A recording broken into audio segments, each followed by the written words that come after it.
Shalom Bapak Ibu, pada malam hari ini kita kembali bersama-sama akan merenungkan firman Tuhan dalam ibadah raya tengah minggu ini. Sebelumnya kita berdoa terlebih dahulu.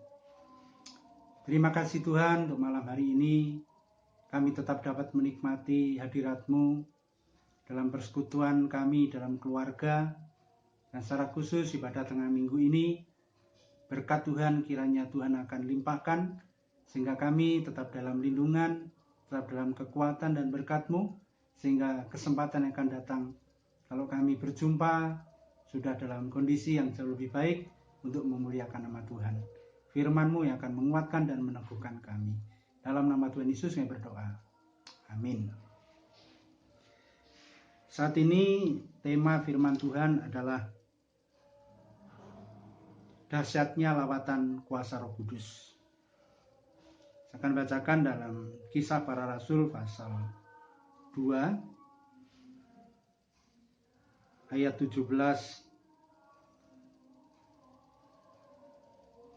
sampai ayat 18 atau 2 ayat.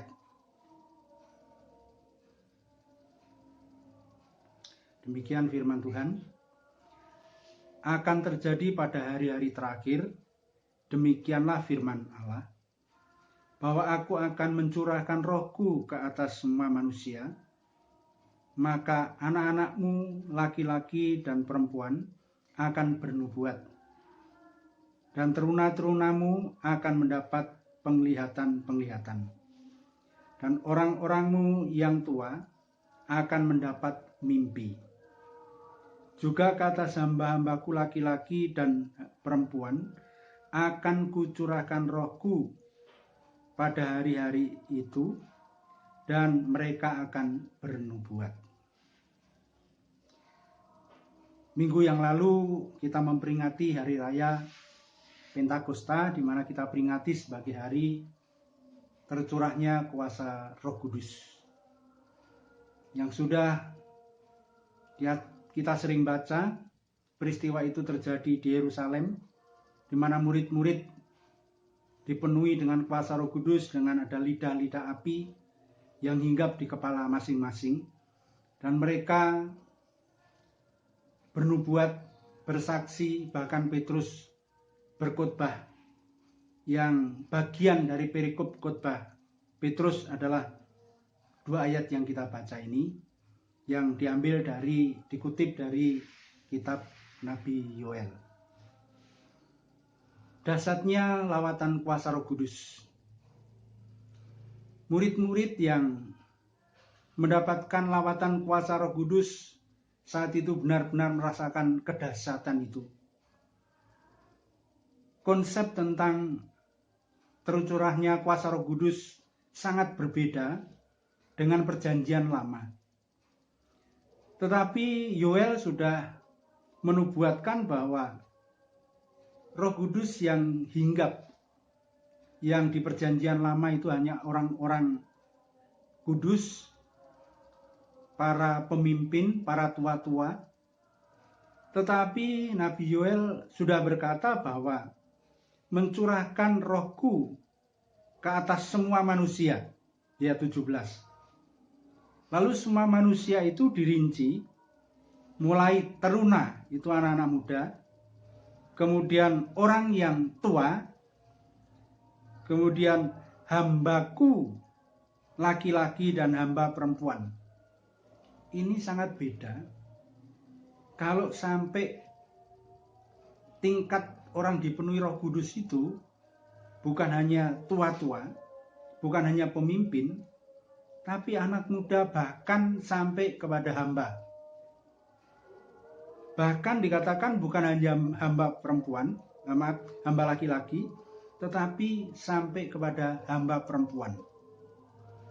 Ini sudah merupakan suatu janji yang luar biasa, yang itu pasti tidak dipahami ketika orang Israel masih hidup dalam perjanjian lama. Oleh sebab itu Petrus berkhotbah kepada orang-orang yang hadir dalam hari raya Pentakosta, yang mendengar tentang kesaksian para murid yang setelah dipenuhi oleh Roh Kudus, mereka berbahasa menurut bahasa orang-orang yang hadir pada waktu itu. Lalu dalam khotbahnya adalah menjelaskan tentang Roh Kudus itu, karena Petrus dan murid-murid dianggap sebagian orang mereka mabuk. Tetapi disinilah Petrus menjelaskan bahwa kalau Roh Kudus sudah dicurahkan itu kepada semua orang, muda, tua, bahkan hamba, artinya sudah melewati batas-batas yang ditetapkan, yang dipahami oleh anak-anak Tuhan pada waktu itu. Maka kedahsyatan itu adalah yang pertama dialami oleh murid-murid, setidaknya rasa takut, rasa khawatir itu benar-benar tidak ada lagi. Petrus yang dulu ditanya oleh hamba perempuan, bukankah engkau muridnya atau salah satu dari mereka? Petrus menyangkal.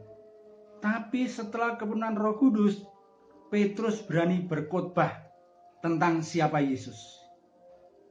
Itu dahsyat. Lalu janji-janji tentang kedahsyatan kuasa Roh Kudus, yaitu anak-anak muda, dikatakan di ayat yang ke-17 itu bahwa teruna-terunamu akan mendapat penglihatan-penglihatan. Nah, ini artinya bahwa anak-anak muda yang memang sudah dipenuhi oleh Roh Kudus itu punya daya, punya semangat melihat masa depan, melihat kehidupan yang penuh harapan ketika anak-anak ini sudah dilawat oleh kuasa Roh Kudus. Maka anak-anak muda yang energik benar-benar menjadi anak-anak muda yang dipakai oleh Tuhan. Lalu orang-orangmu yang tua akan mendapat mimpi. Mimpi itu bukan mimpi dalam pengertian tidur, tapi mimpi itu adalah semacam penglihatan, semacam harapan, semacam suatu yang diharapkan. Maka orang-orang yang tua penuh harapan ini adalah orang-orang yang memang sudah mendapatkan lawatan dengan kuasa Roh Kudus, sehingga sungguh-sungguh yang tua tidak menjadi lemah, yang tua tidak patah semangat, tapi tetap memiliki mimpi, memiliki harapan bahwa mereka adalah bagian orang yang diperkenan Allah, Roh Kudus tinggal di dalam hidupnya. Dan yang tidak kalah penting di sini adalah hamba-hambaku laki-laki dan hambaku perempuan sudah melewati batas. Tidak ada derajat, tidak ada pangkat, tidak ada pemisah antara tuan dan hamba. Maka kalau Kristus, Roh Kudus yang melawat semua orang, bahkan termasuk hamba laki-laki dan perempuan, artinya bahwa Allah berkenan kepada setiap orang yang sungguh-sungguh mengasihi Dia. Seperti para murid yang berdoa sungguh-sungguh minta dipenuhi Roh Kudus, maka seperti apa latar belakang mereka, seperti apa perjalanan masa lalunya, tidak penting. Tetapi disinilah para murid benar-benar mendapatkan pencerahan melalui kuasa Roh Kudus yang turun. Bahkan dikatakan di ayat yang ke-19 bagian A, dan aku akan mengadakan mujizat-mujizat di atas, di langit, dan di tanda-tanda di bawah, di bumi, darah dan api dan gumpalan-gumpalan asap. Mujizat.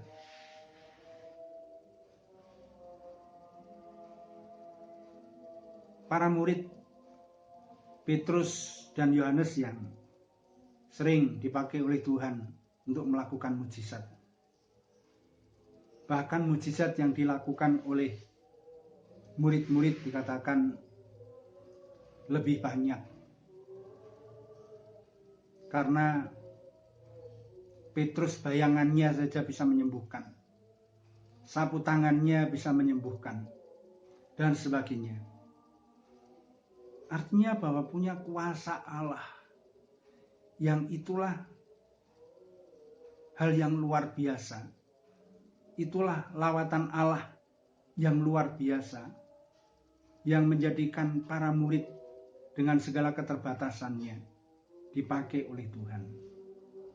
Maka sekarang dalam masa pandemi ini, lawatan kuasa Roh Kudus, apakah sudah kita rasakan walaupun mungkin tidak se-ekstrim para murid yang menggunakan bahasa-bahasa lain, atau mungkin secara pribadi berbahasa lidah, bahasa roh. Tetapi lebih dari itu bahwa di masa pandemi ini, saudara dan saya mendapatkan kekuatan, mendapatkan perlindungan, mendapatkan damai sejahtera. Itu sudah bagian dari pekerjaan Roh Kudus. Kalau orang lain susah, kalau orang lain menggerutu, bersungut-sungut, marah, tapi kita tetap tenang, kita tetap bersyukur, kita tetap dapat mengandalkan Tuhan. Itu adalah cara-cara Roh Kudus yang melawat kita secara luar biasa. Oleh sebab itu, jangan mengandalkan kekuatan sendiri yang terbatas. Apalagi di situasi yang sulit ini, hanya oleh lawatan kuasa Roh Kudus sajalah kita mampu mengatasi rasa takut seperti para murid, bahkan melakukan hal-hal yang besar, mujizat-mujizat yang kita alami secara pribadi, pertolongan-pertolongan Tuhan yang kita rasakan di setiap hari. Maka kalau kita mau jujur, lawatan Allah yang sudah menjangkau kita bukan siapa-siapa, maka digambarkan barangkali kita seperti seorang hamba, baik laki-laki dan perempuan. Tapi Allah berkenan melawat kita, artinya kita sudah layak di mana Roh Kudus tinggal dalam diri kita. Kiranya renungan pada malam hari ini yang membawa kita semakin menghayati betapa kita sangat membutuhkan Roh Kudus. Itulah kekuatan kita, itulah penghiburan kita, itulah yang menyertai kita di setiap kondisi dan keadaan, terlebih pada masa-masa sulit ini. Tuhan memberkati. Amin. Kita berdoa. Terima kasih Tuhan buat kebenaran firman-Mu. Singkat dan terbatas hamba-Mu menguraikannya. Tapi biarlah Roh Kudus yang sudah tinggal dalam hidup kami akan menguraikan firman-Mu lebih dalam, supaya kami dapat menghayati kalau Engkau telah menyertai kami dan memberi kekuatan. Sehingga kalau kami ada sebagaimana kami ada saat ini, sekalipun dalam segala kesulitan, bukan berarti Engkau meninggalkan kami, tetapi justru dalam situasi yang semacam inilah, kalau kami kuat, itu hanya karena pertolongan dan kuasa-Mu. Berkat-Mu atas kami, dan kiranya Roh Kudus terus menguasai hati dan pikiran kami, sehingga kami dapat mensyukuri, dapat menghadapi, dapat menjalani kehidupan ini bersama dengan Engkau. Dalam nama Tuhan Yesus kami berdoa. Haleluya. Amin.